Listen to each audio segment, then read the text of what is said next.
Warahmatullahi wabarakatuh. Saya ucapkan selamat datang di SMK YPKK 1 Sleman, kelas 10 Farmasi. Tetap semangat, tetap optimis untuk masa depan kalian. Anak-anakku kelas 10 Farmasi yang saya banggakan, berikut ini akan saya sampaikan mata pelajaran tentang perundang-undangan kesehatan. Terlebih dahulu, undang-undang kesehatan yang akan saya sampaikan adalah terkait dengan pilihan adik-adik sekalian masuk di SMK YPKK 1 Sleman.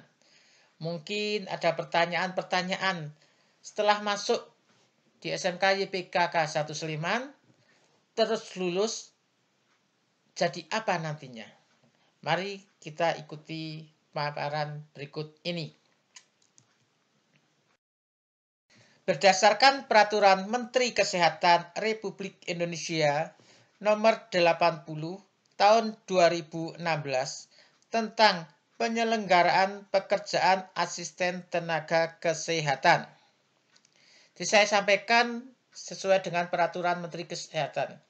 Jadi saya menyampaikan bukan karena mengada-ada, tetapi memang ada payung hukumnya, sehingga nanti adik-adik juga akan tahu bahwa masuk di SMK YPKK 1 Sleman ini ada payung hukum, ada peraturan yang mendukung bahwa adik-adik nanti setelah lulus SMK jurusan farmasi tentunya akan menjadi apa. Sebelumnya mari kita mengerti terlebih dahulu istilah-istilahnya. Tidak banyak dulu yang saya sampaikan, tetapi yang berkaitan dengan adik-adik semua. Apakah yang dimaksud dengan asisten tenaga kesehatan? Asisten tenaga kesehatan adalah setiap orang yang mengabdikan diri dalam bidang kesehatan serta memiliki pengetahuan dan atau keterampilan melalui pendidikan bidang kesehatan di bawah jenjang diploma 3. Jadi di sini asisten tenaga kesehatan itu semua yang di bawah pendidikan D3, yaitu berarti yang lulusan SMK. Kenapa di sini disebut sebagai tenaga kesehatan? Karena ada beberapa tenaga kesehatan, bukan hanya di farmasi. Perawat juga ada, sehingga di sini masih secara umum adalah tenaga kesehatan, sehingga semua pendidikan yang di bawah D3 disebut asisten tenaga kesehatan.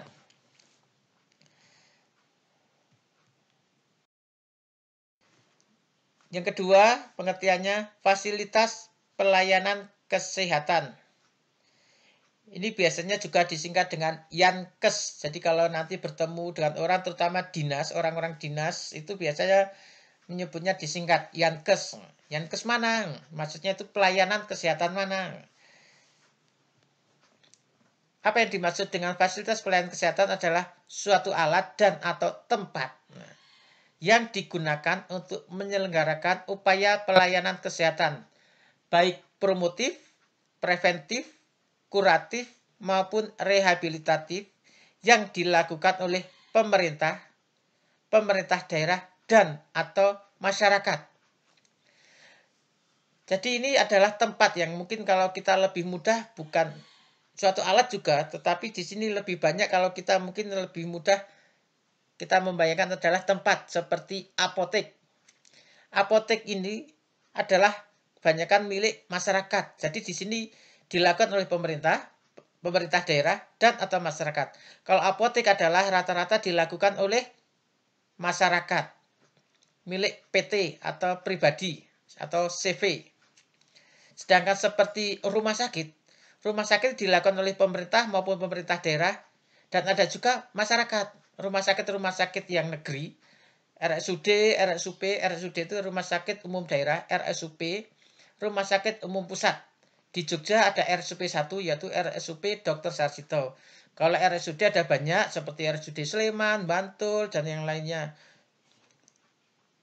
Yang berikutnya seperti puskesmas. Kalau puskesmas ini adalah di bawah pemerintahan daerah atau kabupaten. Ini juga adalah pelayanan kesehatan. Dan masih banyak contoh lagi seperti klinik, ya, balai pengobatan. Ya. Di sini ada upaya pelayanan kesehatan yang mungkin harus diperhatikan adalah upaya pelayanan kesehatan. Itu ada berapa? Promotif, preventif, kuratif, maupun rehabilitatif. Promotif itu untuk meningkatkan kesehatan. Sedangkan preventif adalah untuk pencegahan penyakit, terjadinya sakit. Kuratif adalah pengobatannya. Pengobatan penyakit. Jika sudah sakit dilakukan kuratif. Yang berikutnya adalah rehabilitatif. Jadi istilah bahasa Jawa dandani, istilah seperti mungkin ada kecelakaan, kakinya patah dan kakinya harus diamputasi atau hilang satu seumpama, maka dibuatkan kaki palsu, yaitu contohnya rehabilitatif.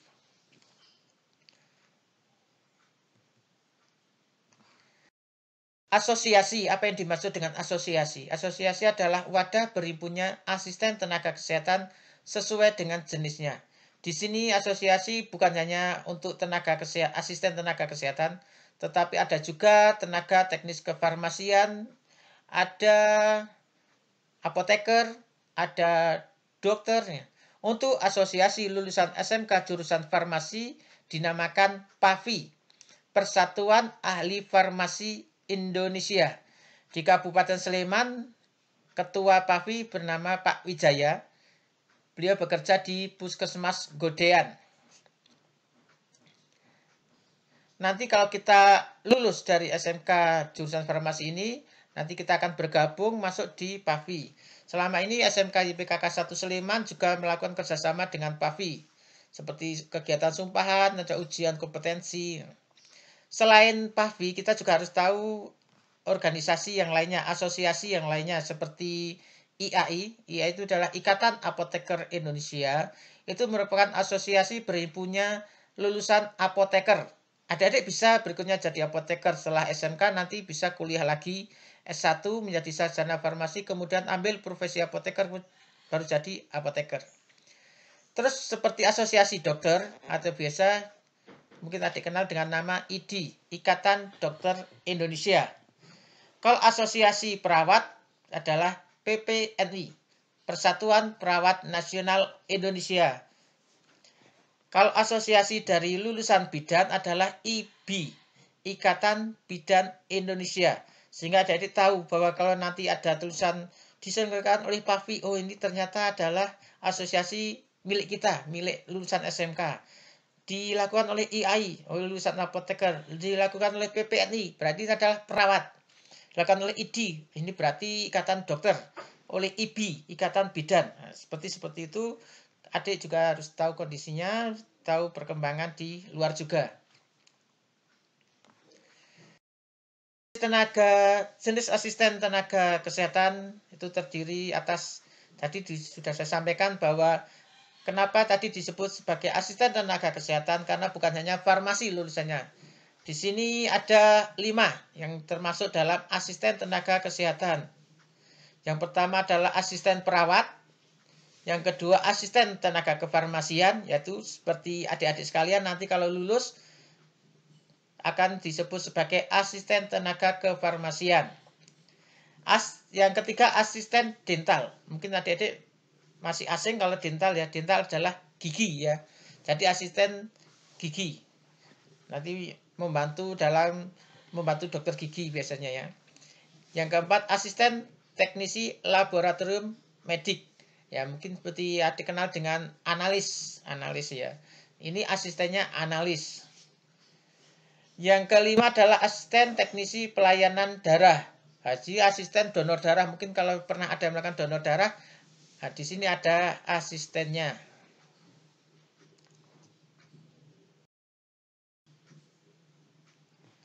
Setiap asisten tenaga kesehatan yang telah lulus pendidikan wajib mengikuti uji kompetensi. Apa itu ujian kompetensi? Seperti yang sudah kita lakukan lulusan yang baru ini. Kemarin baru saja mengadakan ujian kompetensi pada tanggal 6 dan 7 Juli. Kita bekerja sama dengan LSP KFI, Lembaga Sertifikasi Profesi KFI itu Komunitas Farmasi Indonesia. KFI itu dibuat oleh APMFI, Asosiasi Pendidikan Menengah Farmasi Indonesia, dan bekerja sama dengan PAVI, yang asosiasi lulusan kita itu Persatuan Ahli Farmasi Indonesia. Sehingga nanti akan mendapatkan, kita punya sertifikat sendiri. Kalau ijazah, kita punya ijazah SMK, seperti yang SMK lain. Tetapi ada lagi surat namanya, nanti ada Serkom, sertifikat kompetensi. Itu harus didapatkan setelah lulus uji kompetensi. Tetap semangat, karena selama ini bahwa kakak-kakak kelas sudah bisa melakukan ujian kompetensi dengan baik dan sudah mendapatkan sertifikat kompetensi. Sehingga nanti dalam bekerja ada yakin bahwa saya memang berkompeten sebagai tenaga kefarmasian. Dalam melaksanakan pekerjaannya, asisten tenaga kesehatan tidak memerlukan registrasi dan surat izin. Jadi tidak perlu ke dinas kesehatan untuk minta izin. Tetapi kalau untuk yang D3 farmasi disebut dengan TTK, tenaga teknis kefarmasian, harus minta izin dulu ke dinas kesehatan untuk bekerja. Seperti apoteker juga harus mengajukan surat izin ke dinas kesehatan. Nanti namanya SIPA, surat izin praktek apoteker. Kalau yang D3 farmasi namanya SIK TTK, surat izin kerja tenaga teknis kefarmasian. Dalam menjalankan pekerjaan kefarmasian, asisten tenaga kefarmasian disupervisi oleh tenaga teknis kefarmasian dan apoteker. Jadi nanti ketika bekerja di bawahnya tenaga teknis kefarmasian, singkat TTK, itu lulusan D3 farmasi, dan apoteker, yaitu yang lulusan profesi apoteker. Mungkin yang perlu saya beritahukan bahwa adik-adik memilih SMK jurusan farmasi di SMK YPKK 1 Sleman ini adalah tindakan yang tepat. Harus percaya diri bahwa pilihan adik-adik adalah tepat. Kenapa? Karena adik bisa bekerja setelah lulus SMK, tetapi juga bisa melakukan pendidikan untuk berkelanjutan ke tingkat jenjang yang lebih tinggi. Yang seperti sudah saya sampaikan tadi bahwa lulusan SMK disebut dengan ATK, Asisten Tenaga Kefarmasian, yaitu lulusan SMK seperti adik-adik nanti lulus. Setelah lulus, adik bisa kuliah, yang mau kuliah D3, bisa disebut nanti lulusannya adalah TTK, Tenaga Teknis Kefarmasian, yaitu lulusan D3 Farmasi. Jadi nanti kalau sudah lulus SMK, bekerja boleh, mau kuliah lagi boleh, bekerja sambil kuliah juga boleh. Saya dulu melakukannya juga bekerja sambil kuliah. Kuliah sambil bekerja, seperti itu. Kenapa? Karena biar kita membantu orang tua, terutama di hal biaya. Jadi tetap optimis, jangan pesimis. Kalau kalian punya impian, bermimpilah dan kejarlah mimpi-mimpi itu. Tapi ingat, kurangi tidurmu untuk raih mimpi-mimpimu. Setelah dari lulusan SMK, kita mau jadi apoteker juga bisa. Kita langsung kuliah yang S1. Lulusan S1 nanti mendapatkan gelar sarjana farmasi. Tetapi masih belum apoteker. Setelah lulusan sarjana farmasi, nanti kuliah profesi apoteker selama 1 tahun lagi. Setelah itu nanti ada ujian kompetensi apoteker, maka akan disebut lulusannya sebagai apoteker. Apakah setelah apoteker terus berakhir? Boleh sampai S2, S3, profesor. Bahwa teman saya juga ada yang seangkatan dengan saya sekarang sudah jadi profesor dan menjadi guru besar di UGM. Mungkin bisa cek di Facebooknya, namanya Pak Abdul Rahman. Itu teman saya, itu profesor, termasuk profesor yang muda. Menjadi salah satu contoh yang bagus, karena dengan umur yang muda beliau sudah bisa bergelar profesor dan menjadi guru besar di UGM. Tetap semangat, jadi bermimpilah setinggi langit. Masih waktu MPLS pernah saya sampaikan, bermimpilah setinggi langit. Kalaupun kau jatuh, kau akan di antara bintang-bintang.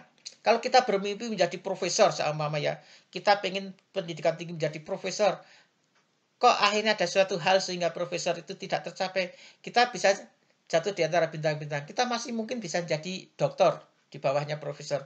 Doktor itu suatu hal yang tetap bagus. Tetapi kalau kita tidak punya cita-cita, maka kita nggak akan bisa maju. Jangan pernah berhenti berharap. Karena dengan harapan kita mampu untuk maju, dengan harapan kita mampu bertahan, dengan harapan kita menjadikan sukses.